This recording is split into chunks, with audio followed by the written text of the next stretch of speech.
Pada zaman dahulu di negeri yang sangat jauh, tinggallah seorang anak perempuan yang cantik dan baik hati. Suatu hari setelah ibunya meninggal, ayahnya menikahi wanita lain. Ibu tiri berhati jahat ini memiliki dua putri yang sama jahatnya seperti ibu mereka. Ibu tiri dan saudara tirinya memperlakukannya dengan sangat buruk. Kau tak boleh duduk di meja bersama kami. Kau tidak boleh duduk bersama kami. Ups, gelasnya jatuh. Cepat bersihkan, Cinderella. Saat mereka keluar dan bermain, Cinderella harus tinggal di rumah dan mengerjakan semua pekerjaan rumah. Semua orang di rumah memanggilnya Cinderella. Saat lelah, Cinderella duduk di depan perapian, memangku kucingnya, dan mencoba menghangatkan diri dengan api yang hampir mati. Di suatu pagi, mereka menerima undangan dari istana. Pesta dansa besar akan diadakan di istana untuk menghormati pangeran. Dan semua gadis yang siap menikah diundang untuk datang. Sementara ibu tiri menyiapkan kedua putrinya untuk pesta dansa, Cinderella membantu mereka dengan berat hati. Kau pasti jadi gadis paling cantik di pesta dansa. Pangeran pasti menyukaimu. Kenapa aku tak boleh ikut? Semua gadis yang siap menikah diundang. Benarkah? Apa ini baju yang akan kau pakai ke pesta dansa? Ketika hari pesta dansa tiba, Cinderella sendirian di rumah. Dia tidak kuasa menahan sedih dan mulai menangis. Kemudian tiba-tiba, cahaya terang muncul di perapian. Dari cahaya terang itu, keluarlah seorang peri yang cantik. Cinderella tidak percaya pada apa yang dia lihat, karena peri itu adalah ibunya. Ibu? Halo sayangku, aku datang untuk menolongmu. Kau juga bisa pergi ke pesta dansa di istana. Benarkah? Tapi bagaimana? Dengan bantuanku, sekarang ambilkan labu terbesar dari kebun dan bawa kepadaku. Dan kau kucing manis, cepat tangkap 7 ekor tikus. Dengan satu sentuhan ajaib, peri mengubah labu menjadi kereta kuda yang indah. Peri lalu mengarahkan tongkat ajaibnya ke tikus. Seekor tikus menjadi sais kereta dan 6 tikus lain menjadi kuda putih yang cantik. Sekarang giliranmu. Aku terlihat seperti putri. Tapi Bu, aku tidak tahu caranya berdansa. Bagaimana jika pangeran memintaku berdansa? Dengan sepatu ajaib ini, kau akan jadi gadis penari terbaik di pesta dansa.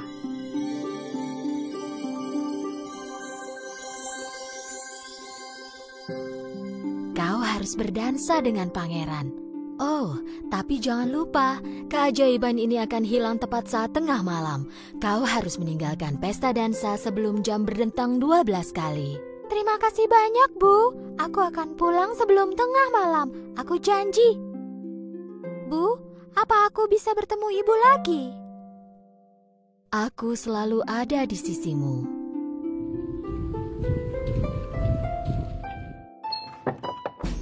Saat Cinderella memasuki istana dengan keanggunan dan kecantikannya, tiba-tiba semua kepala berpaling kepadanya.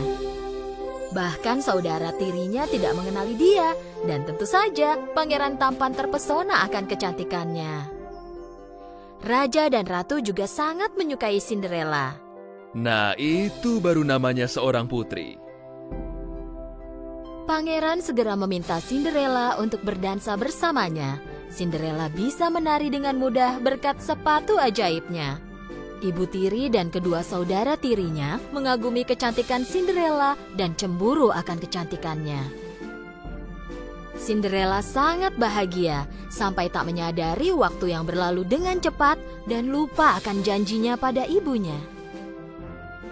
Tiba-tiba matanya melihat jam di dinding. Hampir tengah malam. Dengan meninggalkan pangeran sendirian, Cinderella berlari menuruni tangga ruang dansa. Ketika dia berlari, salah satu sepatu ajaibnya terlepas dari kakinya. Tapi tak ada waktu lagi untuk berbalik dan mengambil sepatu itu.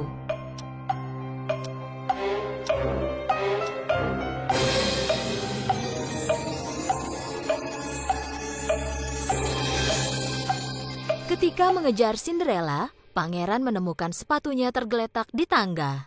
Segera temukan pemilik sepatu ini. Jika perlu, jelajahi seluruh negeri untuk menemukan dia. Pegawai istana berkeliling negeri, mengetuk setiap pintu dan mengizinkan setiap perempuan muda untuk mencoba sepatu itu. Tetapi sepatu itu tidak pas pada siapapun. Sampai akhirnya mereka tiba di rumah Cinderella.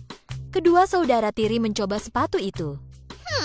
Jika kau dorong sedikit, pasti akan pas. Ya, kaki putriku sedikit bengkak karena dia kelelahan. Tetapi sepatu itu tidak pas juga di kaki mereka. Pegawai istana bilang bahwa kapten mereka melihat ada gadis lain di dalam rumah itu. Ada gadis lain di rumah ini.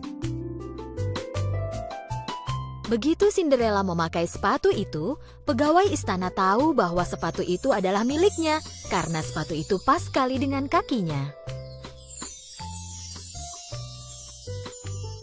Kau harus ikut kami ke istana, Nona. Pangeran kami menunggumu. Pegawai istana membawa Cinderella ke istana. Saat pangeran melihat Cinderella, dia segera mengenali Cinderella dan sangat senang. Pangeran berlutut dan melamar Cinderella untuk menikah dengannya. Maukah kau menikah denganku, putri?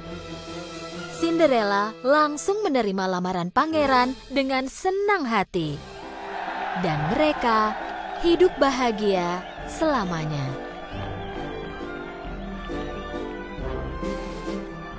Tapi mengapa sepatuku tidak kehilangan keajaibannya?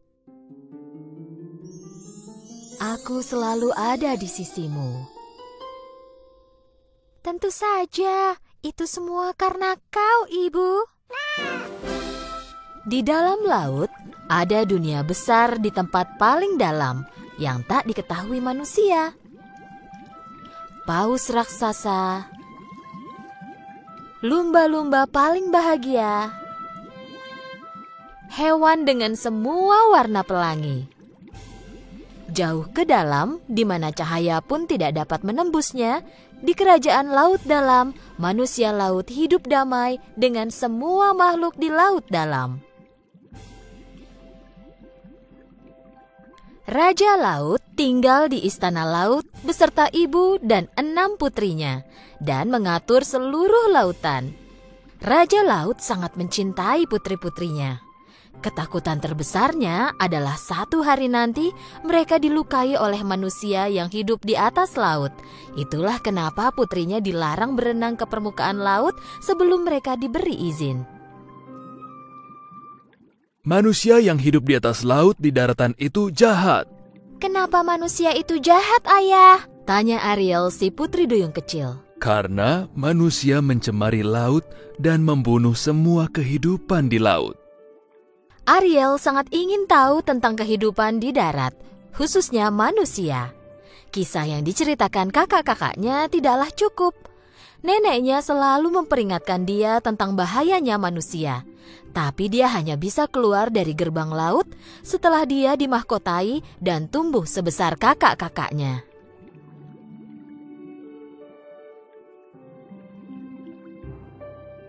Ariel memandangi kakak-kakaknya ketika mereka berenang menjauh.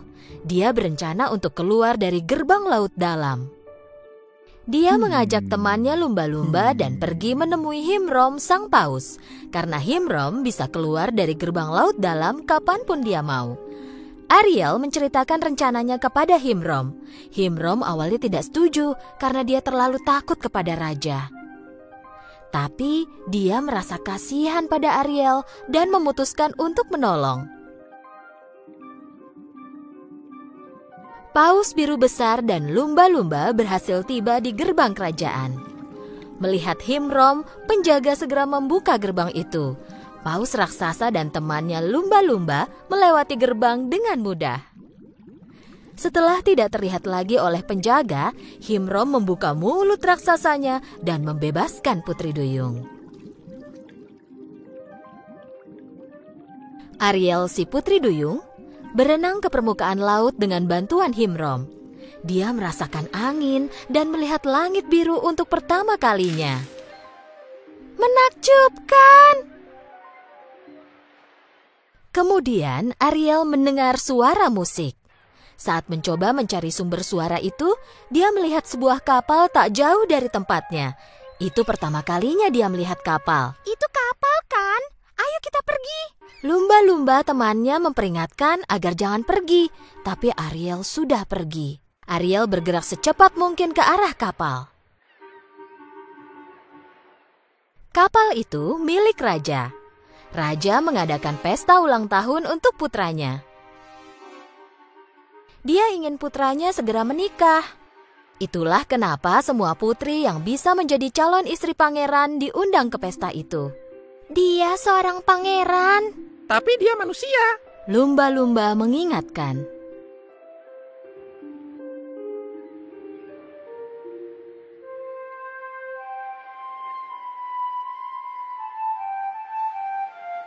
Ariel dengan suara indahnya menyanyi sesuai melodi dari flute yang dimainkan pangeran. Pangeran mendengar suara Ariel yang indah dan mulai mencari ke sekeliling. Hati-hatilah Ariel, mereka akan melihatmu. Lumba-lumba mengingatkan. Putri Duyung melompat kembali ke air dan menghilang.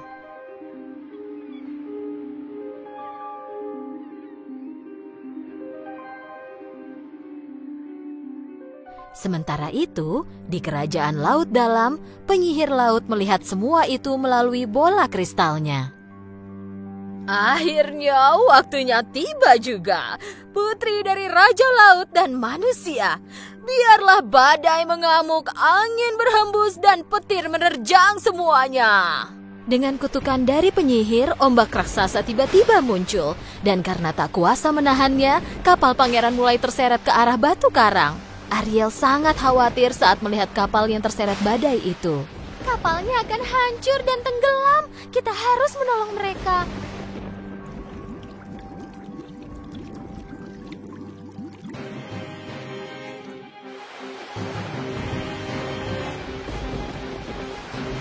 Ariel menyelam ke dalam air mengejar kapal itu. Sambil berenang menembus reruntuhan kapal, dia menemukan flute pangeran. Lalu dia melihat pangeran, tak sadarkan diri dan perlahan mulai tenggelam.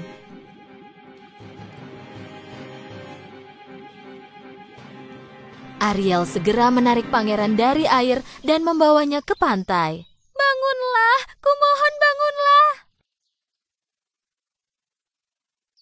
Pangeran perlahan mulai sadarkan diri dan membuka matanya. Kau masih hidup, kata Ariel dengan senang. Karena mendengar gonggongan anjing, Ariel sadar di mana dia berada dan melompat kembali ke air meninggalkan pangeran. Salah seorang pengawal pangeran dan calon pasangannya tiba di dekat pangeran. Seorang gadis menyelamatkanku agar tak tenggelam. Suaranya seperti ku kenal, aku pernah mendengarnya. Itu suara yang paling indah.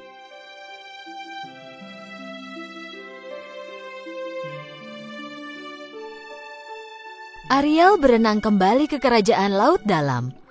Flute pangeran masih di tangannya. Dia tak bisa berhenti memikirkan pangeran. Kemudian Raja Laut datang dan melihat flute yang ada di tangan Ariel. Dia segera menyadari bahwa itu buatan manusia. Kita punya aturan dan aku harap agar semua orang mematuhinya, khususnya anak-anakku. Apa benar bahwa kau yang menyelamatkan manusia agar tidak tenggelam? Aku harus. Jika tidak, dia pasti mati. Jawab Ariel. Cukup. Manusia itu membawa kejahatan. Hubungan antara dunia laut dan dunia manusia sangat dilarang. Dengan sangat murka, Raja Laut melangkah keluar. Tapi Ariel masih belum mau menyerah. Ariel kemudian pergi kepada naga, penyihir laut, dan meminta bantuan. Naga setuju untuk membantu, tetapi dia menginginkan balasannya. Sesuatu yang sangat berharga. Akan kusiapkan ramuan yang akan mengubahmu menjadi manusia. Kau akan bisa berjalan dan menari dengan dua kakimu. Dan balasannya, aku akan ambil suara indahmu. Suaraku? Tapi tanpa suaraku? Karena tak punya pilihan lain, Ariel setuju dengan persyaratan dari penyihir. Karena dia sudah siap melakukan apapun demi melihat pangeran lagi. Jangan lupa, setelah 3 hari sebelum matahari terbit pada hari keempat, pangeran sudah harus jatuh cinta padamu. Jika tidak, kau akan kembali menjadi putri duyung dan lupakan pangeran selamanya.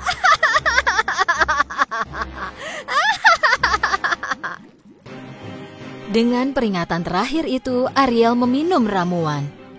Ariel berenang ke permukaan laut. Ketika berenang, ekornya mulai menghilang dan digantikan dengan 2 kaki. Dengan bantuan lumba-lumba, Ariel berhasil tiba di pantai. Dari istananya, pangeran melihat ke arah reruntuhan kapal. Dia melihat gadis cantik berambut merah dan berlari ke arahnya.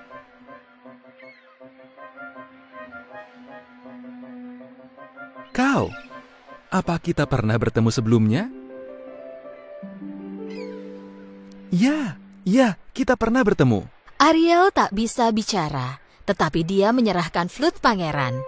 Pangeran kemudian memainkan melodi yang dia mainkan di kapal.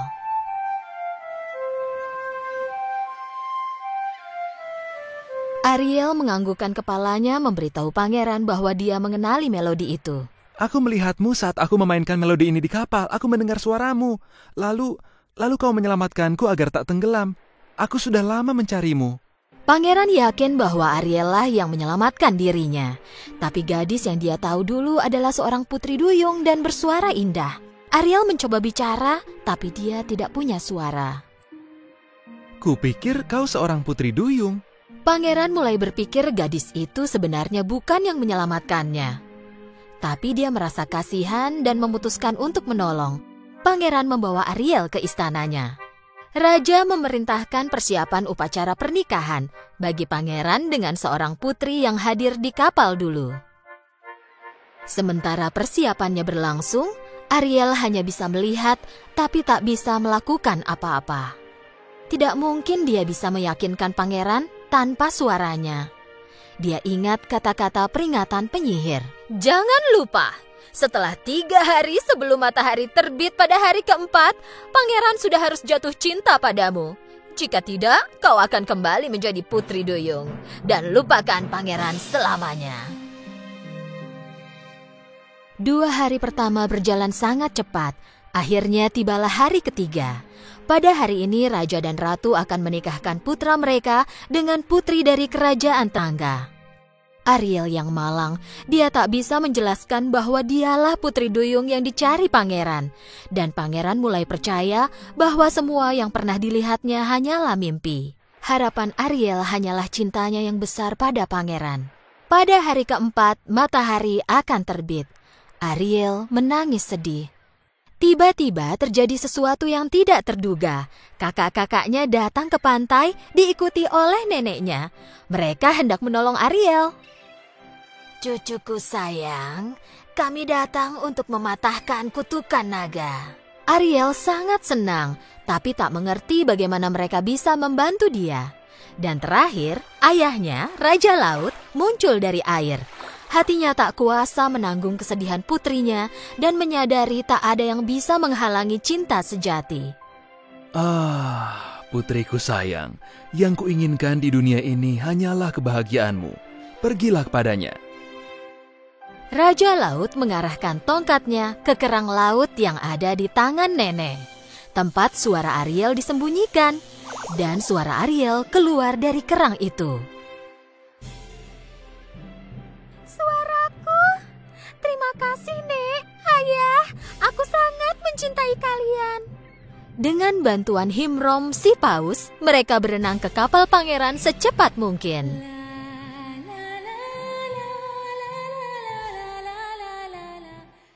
Saat pangeran dan putri mendekati altar untuk mengucapkan janji pernikahan, pangeran tiba-tiba berhenti. Dia bisa mendengar suara indah putri duyung. Saat dia lihat Ariel datang kepadanya menaiki paus, tanpa ragu dia melompat ke laut.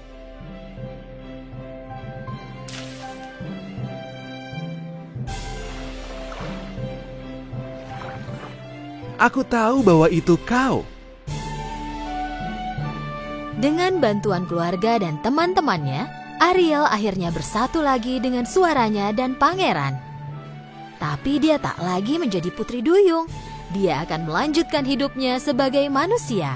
Ariel dan pangeran hidup bahagia selamanya, menebarkan cinta, kedamaian, persahabatan antara daratan dan lautan. Pada zaman dahulu, ada sebuah istana yang indah di negeri antah berantah. Di istana yang megah ini, hiduplah ratu yang paling cantik. Ratu punya satu permohonan agar dia bahagia, yaitu ingin memiliki bayi perempuan yang cantik. Suatu hari di musim dingin, saat ratu menjahit di dekat jendela, dia tiba-tiba tertusuk jarum. Dia segera mengusap darahnya dengan selembar kapas, dan saat itu dia mengucapkan permohonan. Aku berharap punya bayi perempuan yang kulitnya seputih salju, matanya lebih cerah dari permata paling berkilau, bibir semerah ceri, dan hatinya penuh sukacita. Dan suatu hari, permohonan ratu baik itu menjadi kenyataan. Dia melahirkan seorang bayi perempuan yang cantik. Mereka menamainya Putri Salju. Tahun berlalu dengan cepat, tetapi kebahagiaan mereka tidak berlangsung lama. Ratu baik hati jatuh sakit dan tak lama kemudian meninggal dunia. Tak berapa lama, raja semakin tua dan menjadi sangat lemah. Jadi dia menikah lagi dengan seorang perempuan. Ratu baru ini cukup cantik, tapi hatinya jahat. Dia seorang wanita yang sombong dan pencemburu. Setiap hari, ratu akan melihat ke cermin ajaibnya dan menanyakan pertanyaan ini. Cermin-cermin di dinding, siapakah wanita tercantik di seluruh negeri? Dan cermin ajaib akan menjawab, Tak ada yang mulia, Andalah satu-satunya wanita paling cantik. dan ratu akan sangat senang dengan jawaban ini. Sejak kedatangan ratu jahat, semua yang ada di istana mulai berubah.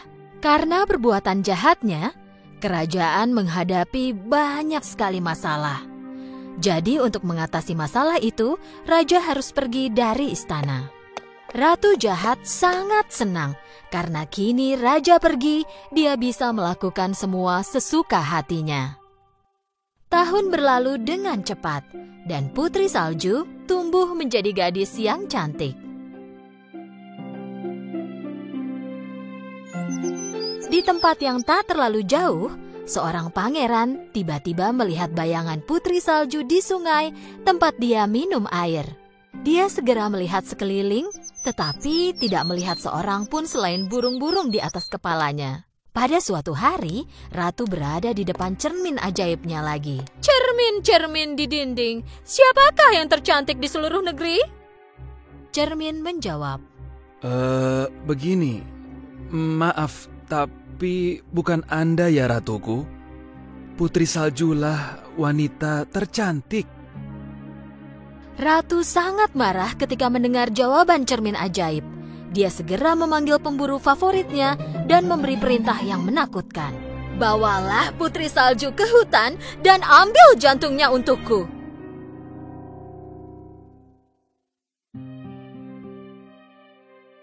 Prajurit membawa Putri Salju ke hadapan ratu. Selamat datang Putri Salju. Kupikir kau bosan di dalam istana. Pergilah cari udara segar di hutan. Jangan khawatir, pemburuku yang terpercaya akan menjagamu. Pemburu membawa Putri Salju ke dalam hutan. Dia harus melakukan apa yang diperintahkan ratu.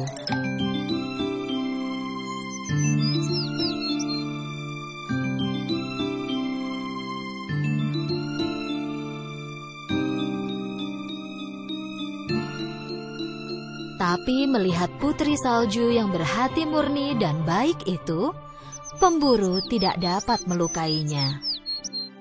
Pemburu memperingatkan Putri Salju agar jangan kembali ke istana. Saat matahari terbenam, dia meninggalkan Putri Salju di hutan dan kembali ke istana. Putri Salju sangat takut di hutan gelap itu sendirian. Dia duduk di bawah pohon dan mulai menangis. Sampai akhirnya, dia tertidur.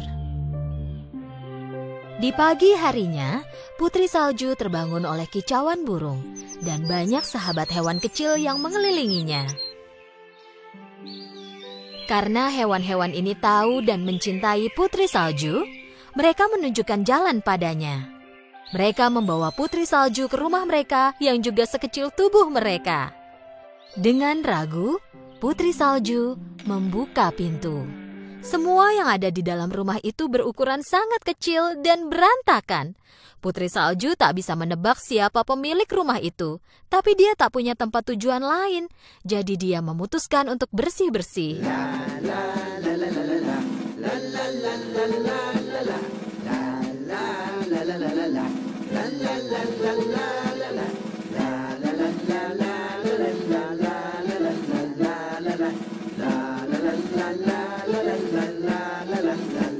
Setelah bersih-bersih rumah dan membuatnya jadi nyaman dan tanpa noda, Putri Salju memasak menggunakan peralatan dapur yang kecil, lalu makan.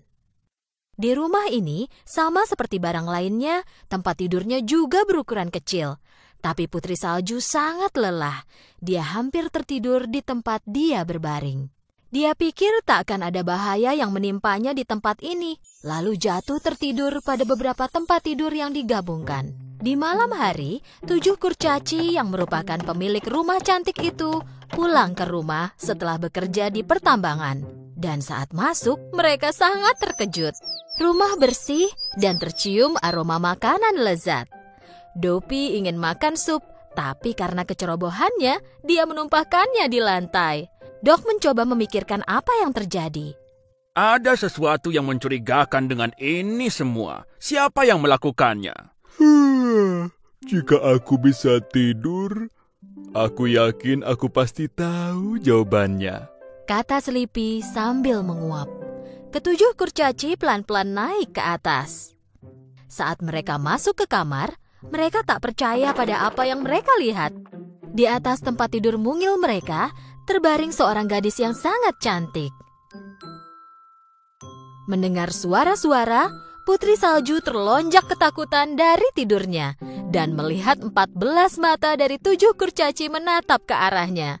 Akhirnya, dengan ragu-ragu, dia berkata, "Namaku Putri Salju. Maaf jika mengagetkan kalian. Aku tidak bermaksud jahat." Ya, kami yakin itu.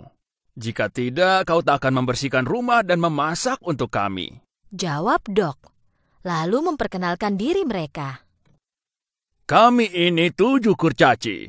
Ini Happy, Grumpy, Dopey, Sneezy, Bashful, dan aku, Duck.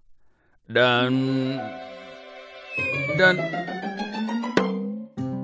itu dia, Sleepy.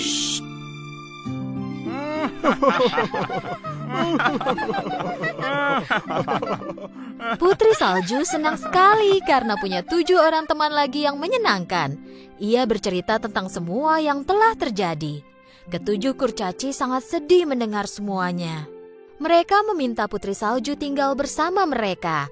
Putri Salju setuju dan selalu membantu. Mereka mulai hidup bahagia dan damai. Tapi kebahagiaan mereka tak berlangsung lama. Suatu hari, Ratu menanyakan pertanyaan yang sama ke cermin ajaibnya. "Cermin-cermin di dinding, siapakah wanita tercantik di seluruh negeri?" Jawaban cermin masih sama. Begini, maafkan aku, tapi bukan Anda yang mulia. Putri Salju, dialah yang tercantik dari semuanya. Tapi Ratu pikir Putri Salju sudah meninggal. Ratu sadar bahwa jantung yang pemburu bawakan sebenarnya jantung rusa dan memutuskan untuk melakukannya sendiri kali ini. Pagi hari yang menyenangkan di rumah 7 kurcaci. Putri Salju mengantar kurcaci bekerja dengan ciuman di pipi mereka. Dok mengulangi peringatannya seperti biasa. Jangan lupa aturan kita. Jika ada orang asing mengetuk pintu saat kami tidak di rumah, jangan dijawab. Baiklah, Dok. Tapi kalian jangan terlambat pulang ya. Saat Putri Salju menyiapkan makan malam, terdengar ketukan di pintu. Dia tak mengira kurcaci akan pulang jam segini. Siapa itu? Dok, apa itu kalian? Dari luar terdengar suara wanita tua. Aku tak bermaksud jahat, Nak. Tolong buka pintunya. Melalui lubang pintu, Putri Salju melihat wanita tua malang di luar yang dia pikir tak mungkin menyakitinya. Jadi dibukanyalah pintu. Oh, gadis cantik. Aku ini wanita tua yang kebetulan lewat. Jika kau berikan semangkuk sup, aku akan sangat berterima kasih. Putri Salju membawa masuk wanita tua itu dan menawarkan semangkuk sup panas.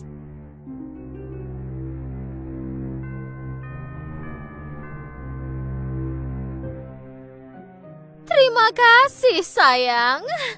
Aku tak punya uang, tapi punya apel merah cerah paling lezat untukmu.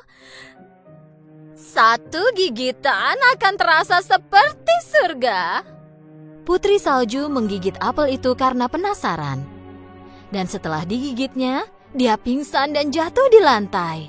Wanita tua itu tak lain adalah ratu jahat yang menyamar. Dan apel itu bukanlah apel surga, tapi apel beracun. Bahkan satu gigitan cukup untuk membuat Putri Salju tertidur, yang membuatnya tidak pernah bisa bangun lagi.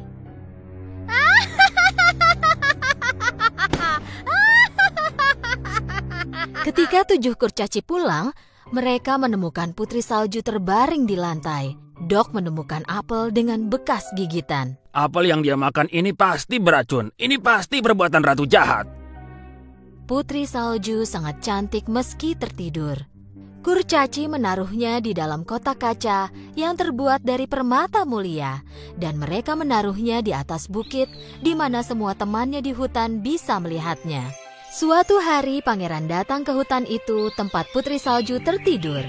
Teman-teman Putri Salju menunjukkan jalan dan membawa pangeran ke kotak kaca tempat Putri Salju tertidur. Pangeran tak percaya pada apa yang dia lihat. Putri cantik yang bayangannya pernah dia lihat di sungai dan terus muncul dalam mimpinya, kini terbaring tepat di hadapannya. Dia mengangkat tutup kotak itu dan mencium Putri Salju. Saat itu juga, mimpi Putri Salju dan pangeran menjadi kenyataan. Cinta mereka mengalahkan kutukan dan Putri Salju membuka matanya. Di saat yang sama, setelah tahu apa yang terjadi pada putrinya, Raja memecahkan cermin ajaib dan mengusir ratu jahat sejauh mungkin dari istana. Putri Salju akhirnya kembali ke istananya dan berkumpul lagi dengan ayahnya. Putri Salju dan pangeran melakukan pernikahan yang megah. Raja, Putri Salju, pangeran, dan 7 kurcaci, mereka semua hidup bahagia selamanya.